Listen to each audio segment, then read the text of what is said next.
welcome everyone in our webcast audience. I'm Terry Maggedy, chair of the Elder Law Committee for the Beverly Hills Bar Association.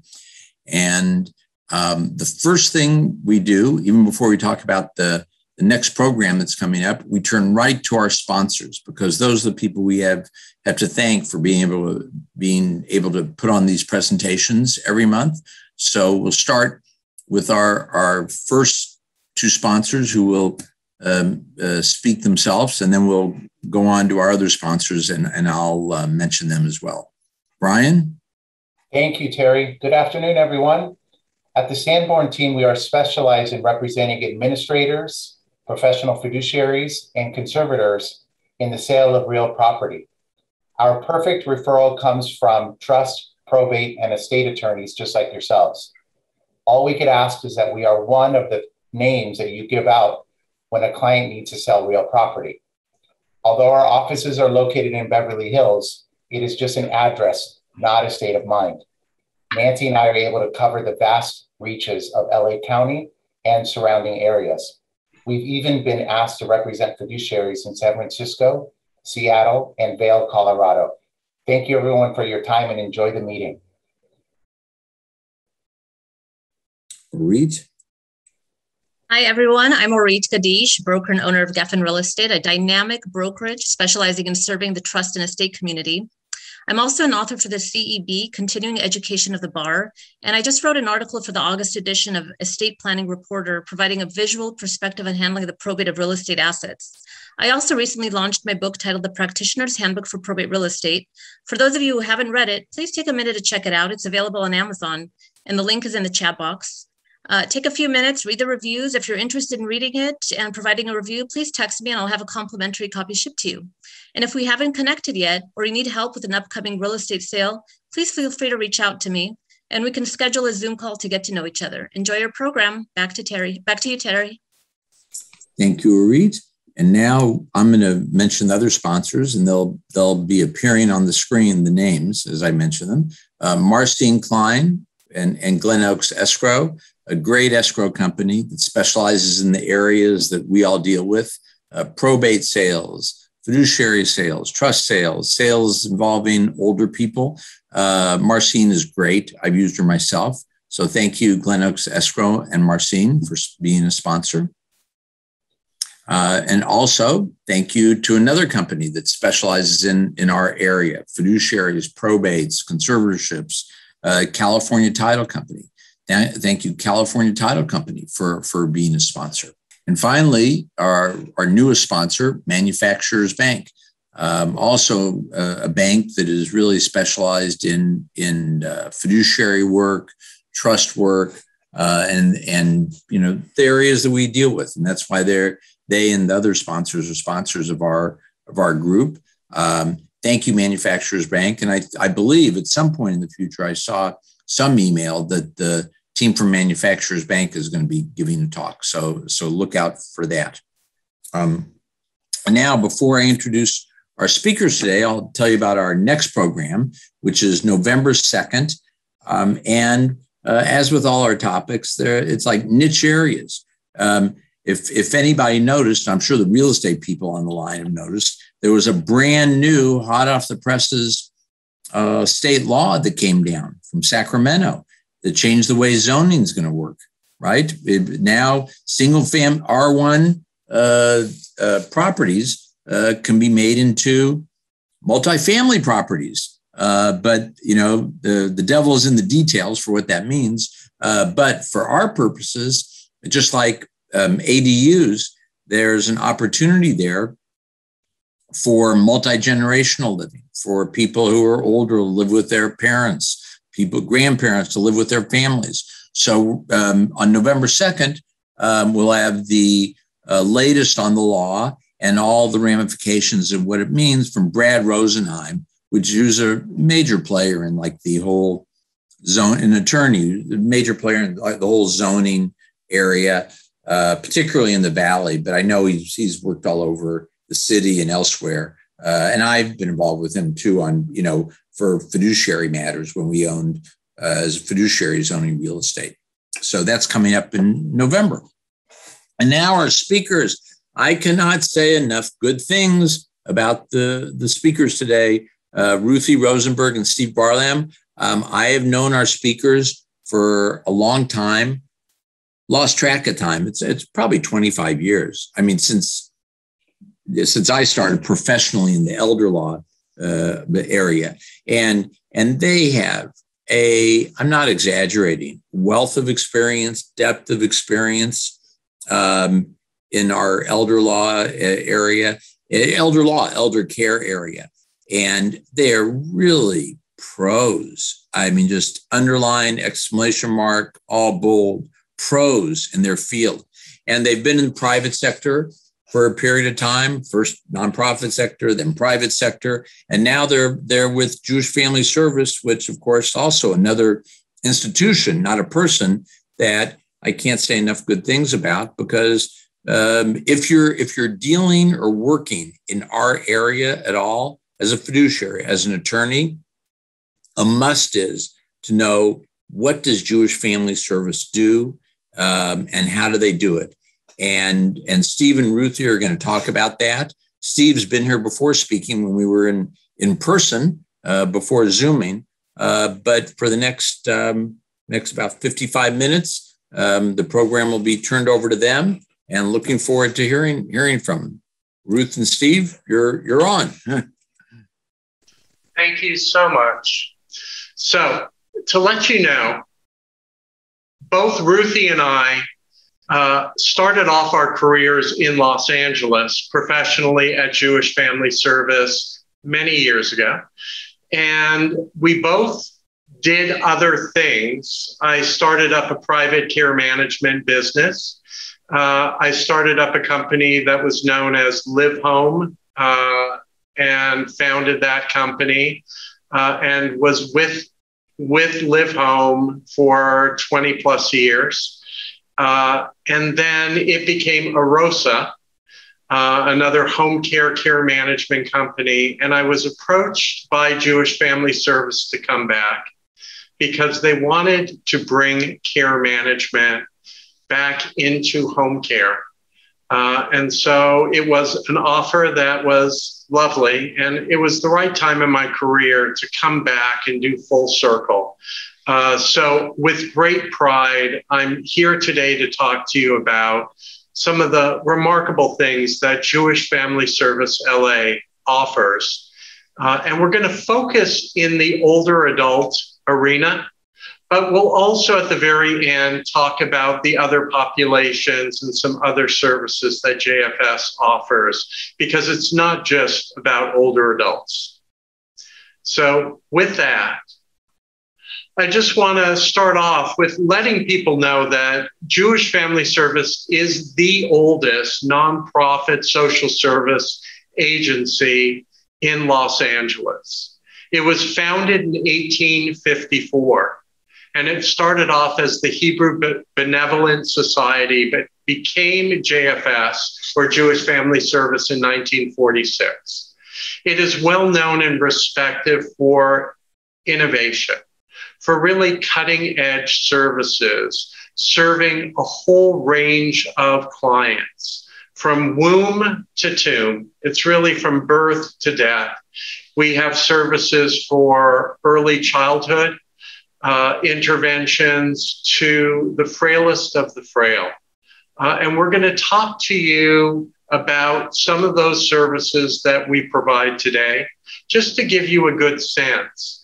And the bottom line is you have the ability to access this presentation. There are some phone numbers in it. And if you ever have any clients in need, it would be our pleasure to direct them to the right program within JFS. And if it happens to be around care management or home care, Ruthie and I would be happy to work with you. So the bottom line here is we're going to break this down. I'm a bucket kind of guy in organizing. So there are three different buckets that we're going to talk about today. We're going to talk about senior and multi-purpose senior centers. And that's how a majority of services are delivered to older adults in the LA area. through multi-purpose senior centers and senior centers. We'll also talk about a couple of specialized programs that JFS is involved with. And then Ruthie is really going to focus on JFS Care, our home care management, and we have this brand new, fabulous, innovative program for those who are recently housed, who are formerly homeless. So with that, I just wanted to give you a sense that we have locations all through the city, from the Valley and the Valley storefront in North Hollywood. We have satellite offices at Park La Brea, as well as in Venice at what they called the Bar, which was the old Israel Levin Center. And we have locations in the city of West Hollywood, also the Jonah Goldrich Center, which is the Beverly Fairfax area, as well as Felicia Mahood, which is in West LA on Santa Monica Boulevard. So this is what they look like. This is our brand new location. We moved in less than a year ago. It used to be the Frida Moore Senior Center across from Cantor's, across from Diamond's Bakery on Fairfax. There's the West Hollywood Comprehensive Center, which is at Plummer Park in West Hollywood. The Felicia Mahood Center, that is on Santa Monica Boulevard near Sawtelle. The Valley Storefront, which is on Victory and Coldwater. Park La Brea, people know, as well as the Bar, or formerly the Israel Levin Center on the Venice Boardwalk. So what happens at these senior centers? The way that things are set up in LA, funding comes from federal dollars as well as state dollars as well as local dollars, come from area agencies on aging, Department of Aging, and in Los Angeles, the way that services are delivered are through multi-purpose senior centers or just senior centers. And if they're getting funding, they all have to offer certain core services. So some of that is INR, information and referral, as well as access to a social work staff. At JFS, we have unique case management programs that help assess, access, coordinate needed services. And each center has their own specialized case management program. We offer transportation programs, and every center also has unique programs.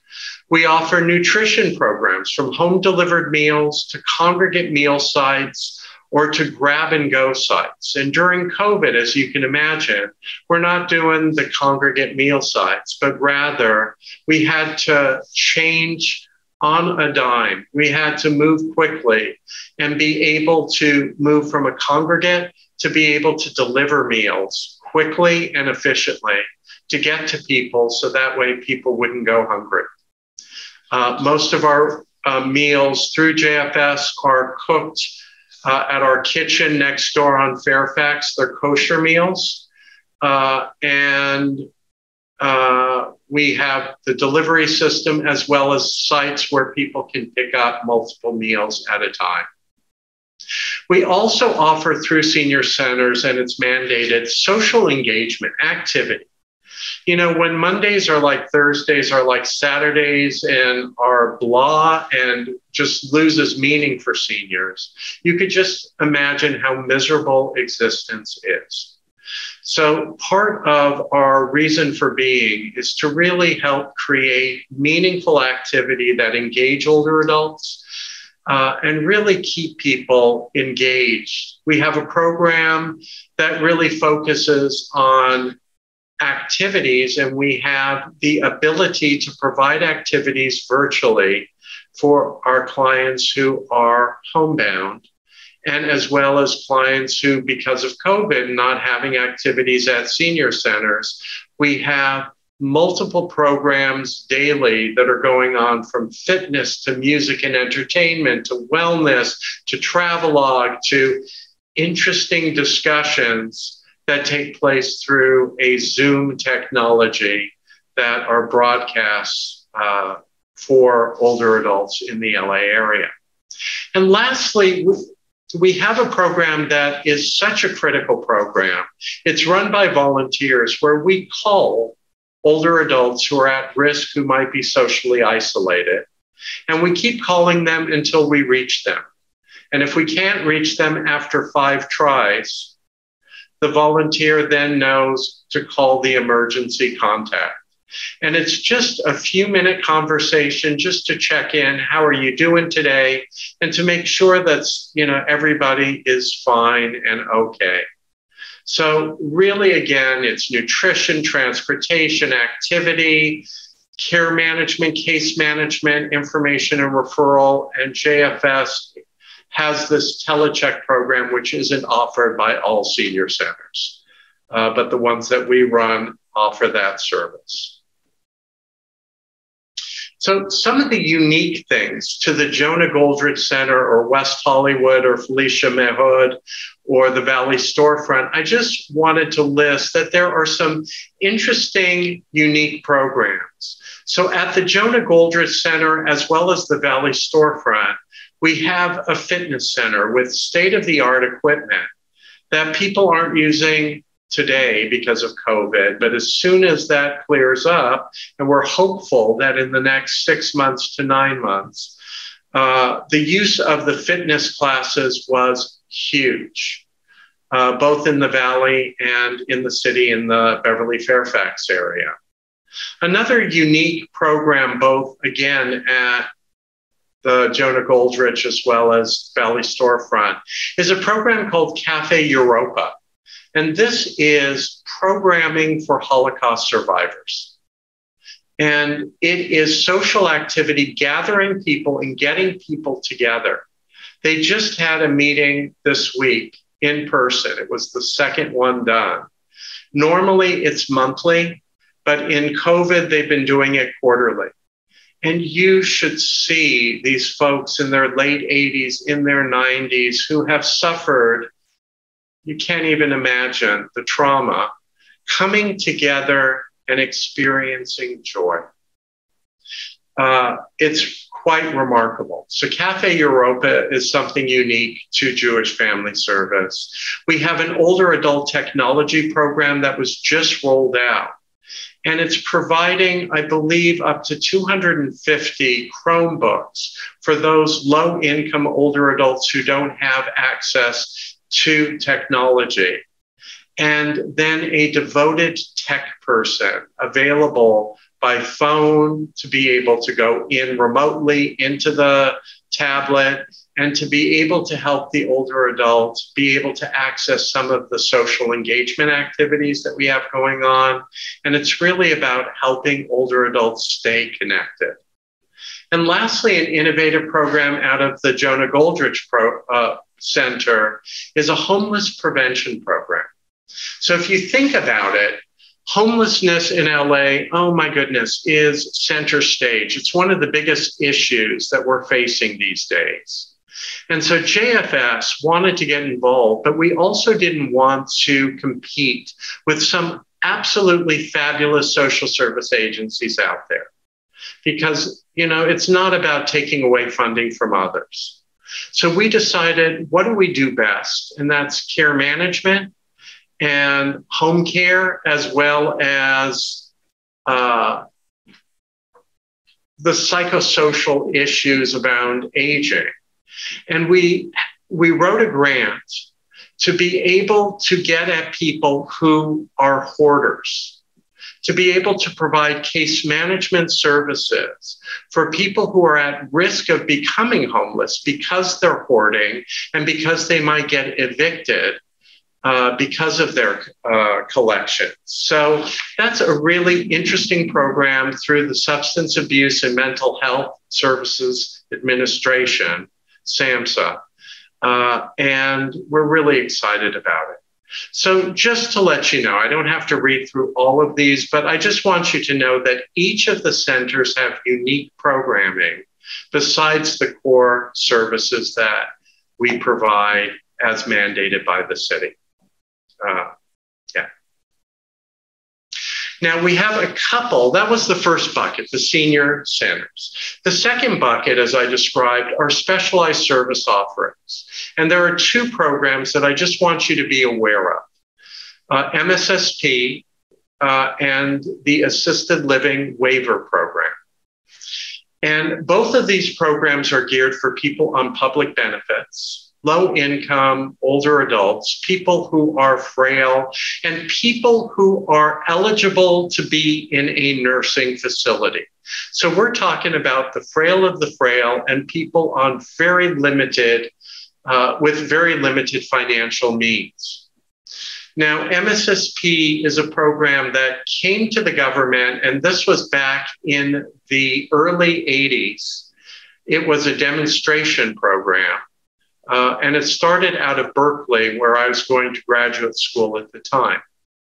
And in the 80s, they approached the government and they said, instead of you spending dollars for nursing homes, use that money and use not all of it, give us just a good percentage of it so you can save some money, and give it to an organization that can do some intensive case management and also that can purchase services with some of those dollars to help keep people in their own homes for as long as possible, to allow them to age in place.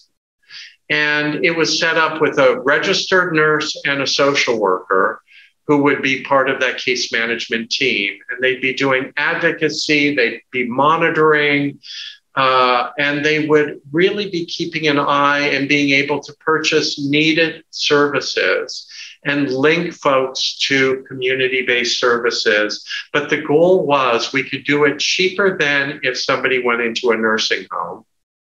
And today, it's still going strong.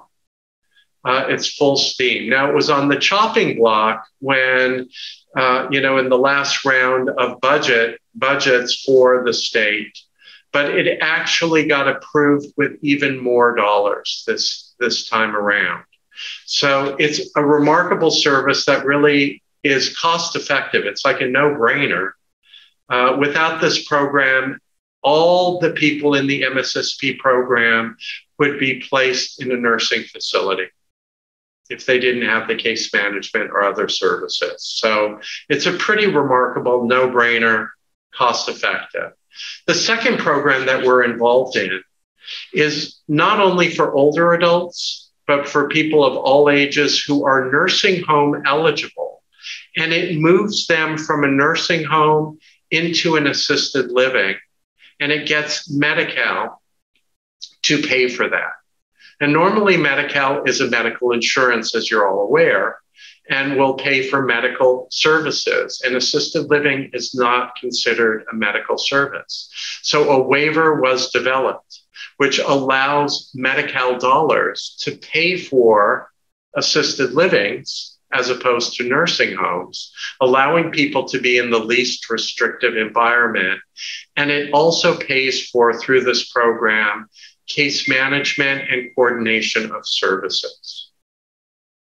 So those are just critical services that JFS does. Besides the senior service, it has these two programs that are really geared for public benefits, frail of the frail, but it's remarkably mission-driven. Now I'm going to turn it over to my colleague, Ruthie. I'm going to move this over a bit so you can see her. Oh, we moved a little too far. There we go. Okay. Ruthie. Hi, everyone. I am going to be speaking to you about JFS Care at Home. We provide home care, private care management, and I will share with you a new program called the CHI program, which we're very excited about. I do want to reiterate what Steve had said earlier. as a social worker, returning to home, which was LA. One of my first jobs was at the Valley storefront. And returning now, I really had forgotten what an amazing resource Jewish Family Services is to our community, to our city. You don't have to be Jewish. It's an incredible organization that provides amazing services, and so proud to be part of them again. So I'm going to ask you, we're all in chat, but you can respond if you like. How many people would like to remain aging in their home? Or how many people have parents or loved ones who want to remain in their home? I'm going to guess most people are saying they want to remain at home. And statistically, that has been the statistic now, well, forever.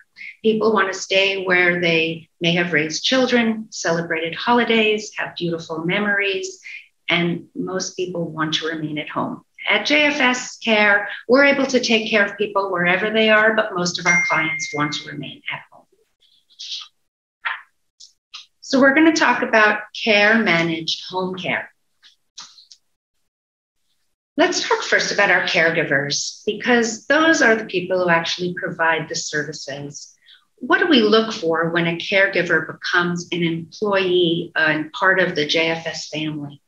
We want somebody who's reliable, who can engage our clients, who can bring some stimulation to the home, depending on the status of what's happening, understanding and recognizing limitations and dignity at the same time. Somebody bold, somebody who can look for things a little differently about the nuances. How can we integrate some new activities, or what else can I be doing to assist this particular client? I love our vision. 5 years from now, at any dinner party across LA County, when someone discusses an elder care issue and another guest would turn and say, "You've got to call JFS Care as they saved my life," I don't want to wait 5 years from now. When you're out there and you're talking to friends and a friend says, "You know what, I'm going to my parents' house 20 times a week. I can't get anything done. It's interfering with my kids, my work, my life," call Steve or I. We can help them. We're happy to do it. So I too like buckets, like Steve. And one bucket is, as Steve had addressed, is our program clients. I am so proud to be able to provide care for our Holocaust survivors. They are allotted a certain amount of hours, and we're able to help take care of them, where we are also training our caregivers, understanding the trauma of what Holocaust survivors had gone through so that we can assist them the best we can. And that's just one part of the programs that we assist. We assist with Mssp, et cetera. Another big bucket is our private clients. Our private clients would be, anyone who calls and says, "Mom's not doing well. I think I need some help at home, but I don't know what I need." So that's when we start talking about bringing in a caregiver. And firstly, we want to start with a care manager doing an assessment, helping them figure out best next steps, plans of care, and determining what's next. Most of our callers, the children, adult children, say, "My mom needs 24-hour care." And most of our moms and dads say, "Nope." So that's what we contend with as care managers and try to get everybody on the same page. And I'm going to be talking more about that. So who are the three groups who value home care? So the three groups, people like yourselves, are professionals, number two, but number one is our concerned families and our out-of-town families who need the support. When you notice changes, cognition issues, recent falls, I'm finding most of our seniors aren't even sharing when they fall with their children. So those are the things, those are the people we get to help, the concerned families, out-of-town families, professionals like yourselves, and of course the seniors and the adults with special needs who need specific services. Very often our caller could be a spouse of 62 years, suddenly at his wit's end, not able to pay the bills because he's giving his wife so much attention and her needs are so much greater than what he can provide. But what do our caregivers do? So our caregivers are available from few hours, maybe 12 hours a week, to full-time, nighttime shifts, daytime shifts. We are able to provide medication reminders. We're able to accompany to appointments, light housekeeping, personal care. Personal care could be, maybe just supervising in a shower or maybe helping them get their shoes and socks on. We want to make sure people are eating well, staying hydrated, and our trained caregivers are trained to provide social engagement. As Steve touched on, for even our more vulnerable and our less vulnerable seniors, social engagement is key. We have seen many changes during COVID, and we're realizing the engagement and companionship is key to benefit our seniors and to help them remain at home.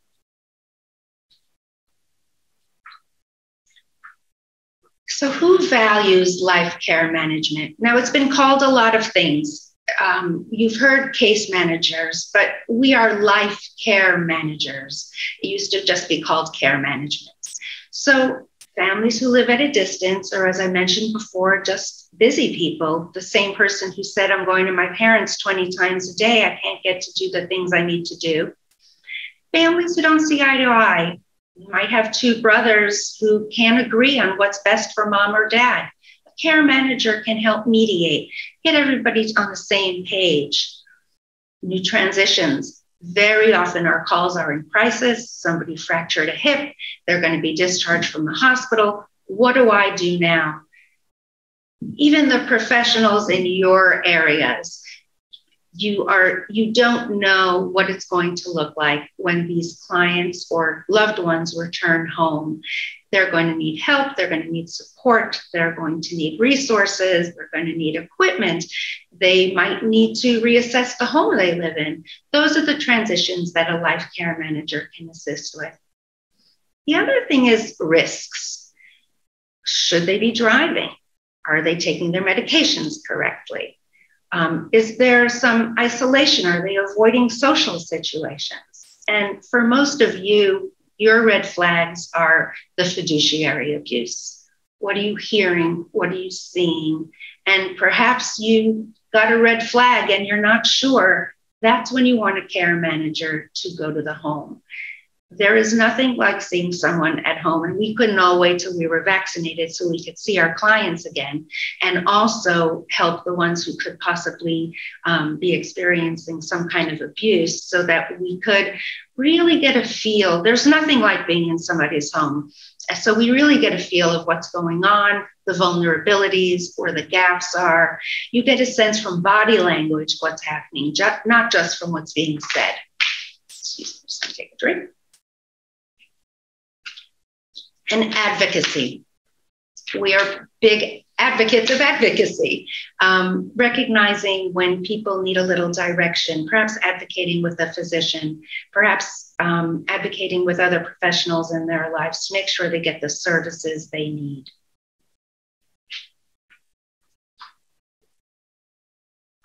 So as care managers, I see us as conductors.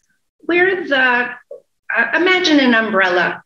We're the top of the umbrella and the rest are spokes. We're that top of the umbrella or the conductor, really putting in place everything that's needed for the client to help them remain at home. I would say a care manager looks at three things. What are the needs? What are the wants? And what are the risks? Wants and needs, as we all know, for all of us, are not always the same. And sometimes the wants and needs of the family are not the same as the wants and needs of the client. And that's often. So we are able to evaluate each member's wants, needs, and then look at the risks. Should they not be driving? Has there been a history of falls? Is there more social isolation? Do they need to be seeing their doctor more frequently? Do medications need to be addressed? Is more support needed, more resources? That's where we come in. So as life care managers, we're able to bring the family together, the client together, along with our professional resources to just the three melding together to address wants, needs, and risks. So Before going on to Kai, actually, I wanted to ask, I know there aren't too many on this webinar, but I'd like to ask, has anyone in the group, and please share in the chat, ever used a care manager, ever had a need for a care manager? And what did the care manager do for you, and how did it help in the situation? I'd love some interest in the chat if anybody can share. Right. Well, if you haven't utilized a care manager, just know we are here for you. And I hope this gives you a better understanding of how we can help. Terry? I'll just chime in because I guess I'm the only one that could actually speak. Everybody's maybe hesitant about typing up a whole, treatise on the subject. And of course, I mean, we've been using care managers professionally since I've been in this field, and they're invaluable. I mean, they're part of the team that really, helps either the senior, the person with a disability, or the family member in exactly the way you said, like some mediating in a different way than lawyers mediate, on a more personal basis, mediating to get everyone on the same page, not in the lawyerly way. So, I mean, obviously for me, it's been valuable, and anybody that deals in this field, they're very valuable. That there you go. Thank you. We're going to go on to our Kai program. This is our newest program. It's amazing. Imagine a senior who has been homeless. This Kai program is a program to bring our senior homeless into a formal living situation, an apartment. And at JFS Care, we are providing the caregivers to enable these seniors who experienced homelessness to remain now in an apartment, have a roof over their heads, have their food to eat, and get the care they need. Our care managers help facilitate the care and then provide the resources and support to address their new needs now that they are in a home. Imagine that adjustment from having experienced homelessness to returning to an at-home environment. Steve, do you want to speak more on it? Or? Yeah, let me just for a moment, because this is something that was so important to JFS to be able to do. If you could imagine a whole continuum of clients that we work with. So we have our traditional clients are broken into two different groups. We have primarily old, frail Holocaust survivors. Then we have private clients, Beverly Hills, Bel Air, Brentwood, Santa Monica, Malibu, Encino, our private clients. And then all of a sudden we have this new pool of caregivers that have been recently housed. So they were on the streets within the last year. And we're providing care to three distinct groups. Like, what an interesting challenge from our perspective, and to do it well. So the secret sauce for us was not just putting a caregiver in place, because that was going to be fated for it not to work well, for it to fail. But it was not only putting the caregiver in place, but making sure that we had a social worker, a care manager involved to work with the caregiver, to train them, to orient them, and to make sure that things run smoothly.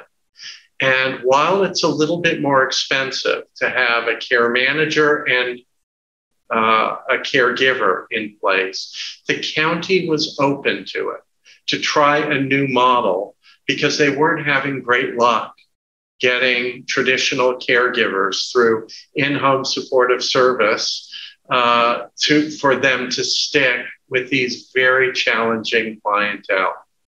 So we're just excited to be part of this. This started just in July. It's only been a few months.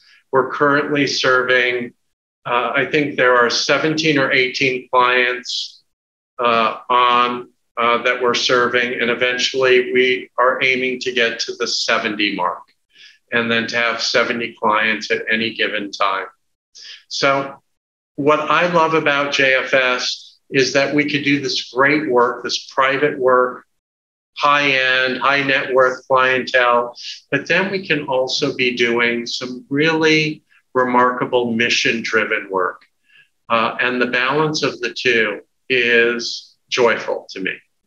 To really work hard, have challenges with working with unique populations, but really deliver something quite remarkable.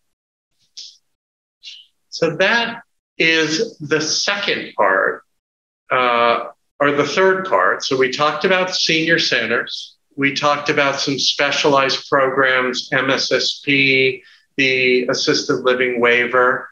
Then we talked about JFS Care at Home, which is the home care and the care management services of JFS LA. And lastly, I just want to take a couple of minutes to talk about other remarkable services that JFS offers regardless of age. So one thing that people should take down is this is a great number to have of being able to call one number and then to access whatever service you might need, whether it's senior services or whether it's services for other populations. It's our central access number, which is 877-275-4537. So let me just spend just a couple of minutes talking about some of the other services. Some of you might be familiar with the SOVA program, which is really, we have created two different food pantries, one in the city, in the Pico Robertson area, and one in the Valley, not far from North Hollywood. And it's really about serving those who have the need, who are hungry and who have food insecurity, of being able to physically hand out food for individuals, for families. We have some seniors, we have some kids. It's of all ages because hunger affects everyone. And we got funded to be able to purchase the food bank in the Valley, which was remarkable. So we can start expanding services. Next, we have services that address the issue of domestic violence. And this is something that is so important. And the way in which we do it is we have a number of shelters throughout the city and Valley where we can house our clients and their family members who are in need of shelter because they're living in unsafe environments and they've been able to get out of their homes and come to a safe place that is paid for, and we provide counseling and support to get people to get out on their own and transition into other living arrangements. We also have mental health services. We have individual and group counseling available to people of all ages, and some interesting, unique grants and different programs for people who have immigrated to this country, or people, they're just special programs. But if somebody is in need because they're suffering from depression or anxiety, or due to a recent transition in their life, you can call the 877 number and we will connect you with a clinician. We also have some of the mental health services offered through synagogues in having social workers involved who are housed at synagogues to provide mental health services and access to appropriate services. A recent new program is our Children and Families program for early childhood intervention. And it's programs for those people who are at the last trimester of pregnancy, as well as post-delivery, providing pregnancy and postpartum support and education, as well as individual and group counseling for individuals as well as partners and support.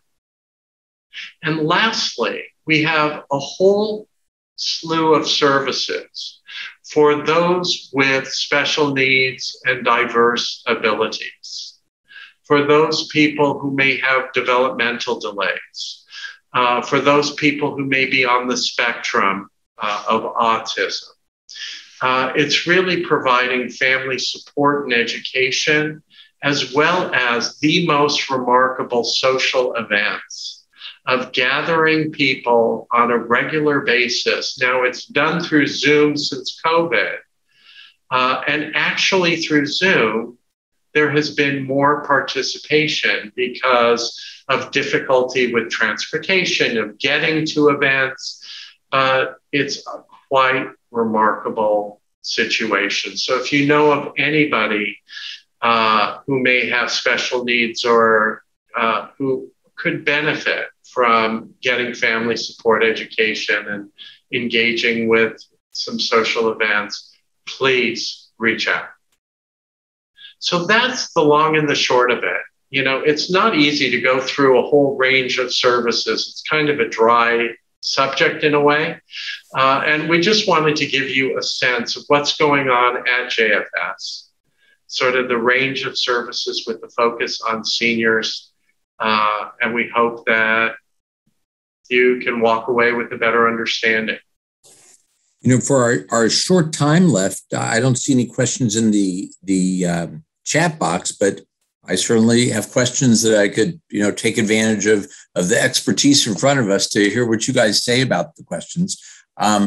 Question one, staffing, I know has always been, staffing you could say is a challenge in any business, but staffing is a challenge you always hear in home care.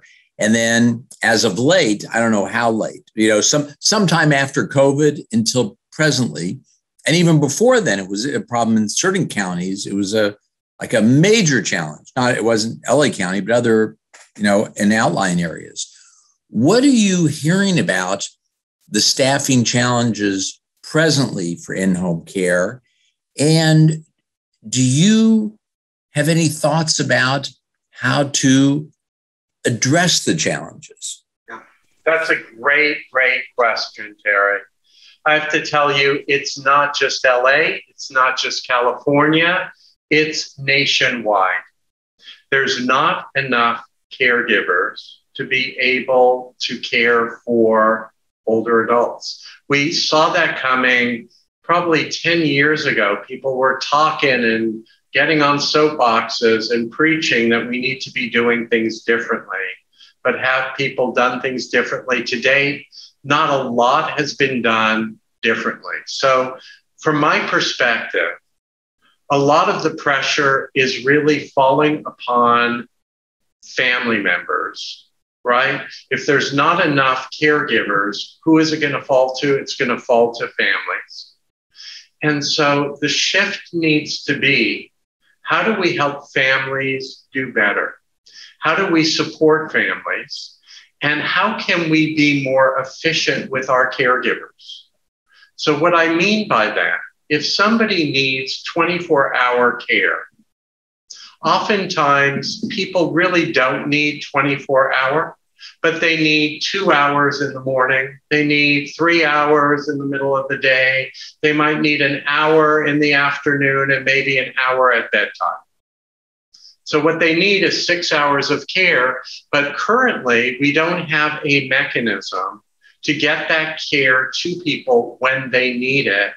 And people have to pay for 12 hours or 24 hours of care because it's just too difficult to get people back and forth.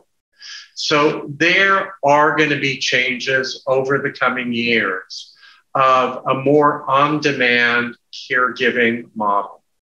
We've learned from Uber, and Uber and transportation is very different than home care.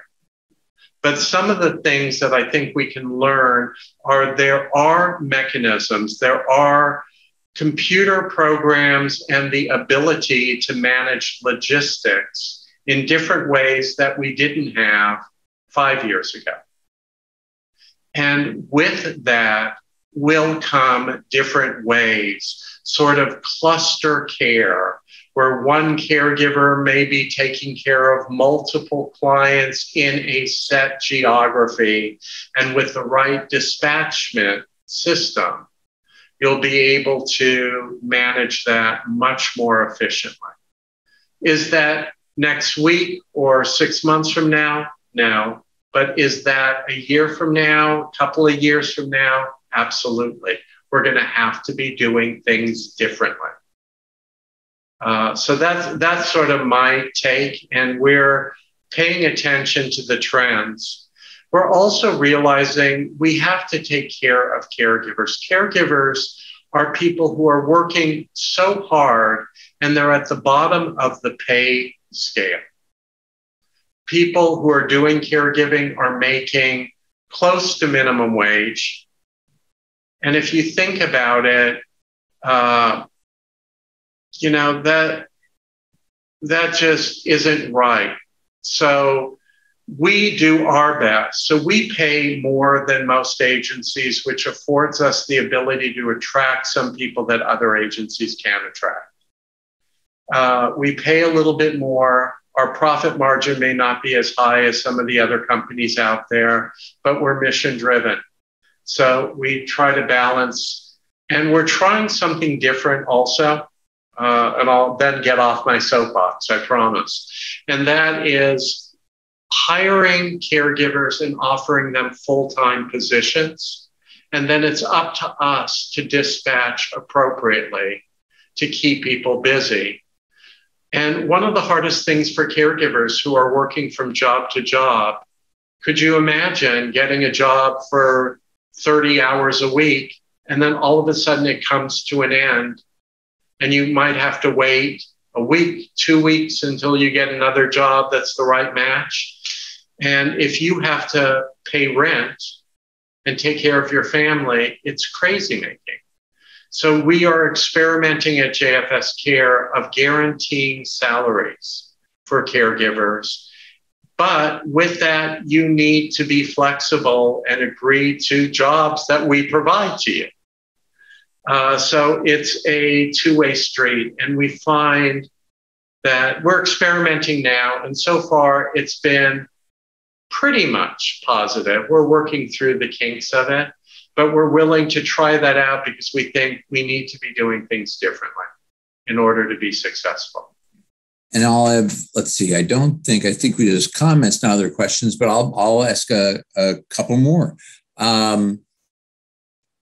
One, when COVID started, there was such a backlash against institutional care of any kind because of what we all experienced. So, we were talking to people and no one wanted to go into assisted living. It was like even more anathema to people than what we've seen, in the past 20 years. Are you still feeling that out there, or do people have short memories that now we're back to placement out of the home just as it was pre-COVID? What do you think, Ruth? So I still think people are hesitant. I'm finding adult children maybe are voicing that more than the seniors themselves. COVID did change things, so people are still hesitant, but our people want to stay home. Okay. The last question, unless somebody has one coming up, is I just want to make sure I don't have a question here. We just have comments. Cluster care would be great. People got excited. Thank you, Carol. I could see commenting out there. Carol Scott. You talked about, of course, ALW, MSSP, and we've known MSSP from time to time ends up on the potential chopping block. Waiting lists. What's the latest with availability in each of those programs, MSSP and ALW? Are there waiting lists, and are there pauses right now? And what do you expect in the near term regarding the programs? The good news for MSSP, they opened up new slots with the new budget. There were more dollars, and so we can serve more clients. And now it's really about, in this COVID environment, being able to onboard new clients in a safe way. So that's the good news. I don't know about ALW. I believe that they do have some openings, or if there is a waiting list, it's very short. That's a unique program, the assisted living waiver program. And it's a godsend for so many people, getting people out of a nursing home and into assisted living. I do believe there is a waiting list as I think about it for assisted living waiver program, but for MSSP, I believe they're taking new intakes now. And you would think I'm getting like paid sponsorship for that, but I've not only you guys, I've worked with their people in MSSP and ALW, and they're just like, they're wonderful people that I've worked with who've been there a long time. And, it's wonderful with people who you work with who are, I guess you described it right, mission driven. Yeah. And that's what I sense from the people in those programs there, and just every place in JFS. So anyway, with that, we're at our 1:30 mark. So I just want to thank you again, Ruthie. Thank you again, Steve. Thank you, Terry. Great program. Lots of good information that people really must know about if they're going to, work in this area, helping families. So thank you, everyone. And I'll see everybody else, hopefully at the next program on November 2nd. Bye for now. Bye.